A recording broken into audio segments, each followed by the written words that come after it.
Jom kita kira keuntungan simpanan 1 dinar ini dalam masa 4 tahun. 1 dinar keluaran public gold ini dijual pada harga RM1,204 pada tahun 2022.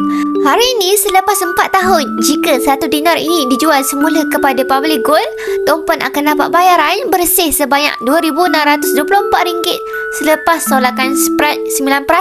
RM2,624 tolak dengan RM1,204 bersamaan dengan RM1,420 ataupun 118% keuntungan bersih 1 dinar ini dalam masa 4 tahun. Bermakna keuntungan bersih 1 dinar ini secara purata adalah 29% setahun.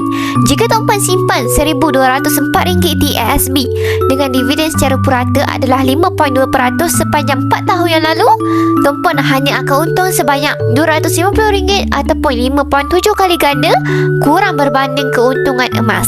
Untuk simpanan jangka masa pendek kurang dari 2 tahun, lebih sesuai disimpan di ASB ataupun tabung haji kerana dividen yang agak baik dan tiada spread yang dikenakan. Tetapi simpanan jangka masa panjang lebih dari 2 tahun lebih menguntungkan apabila disimpan dalam bentuk emas walaupun selepas tolakan spread. Berminat untuk mulakan simpanan emas bersama dengan public gold, tuan-puan boleh rujuk pin video saya untuk daftar akaun emas secara percuma dan saya akan bantu tuan-puan sebaiknya. Follow Awi rapat-rapat untuk ilmu emas dan kewangan.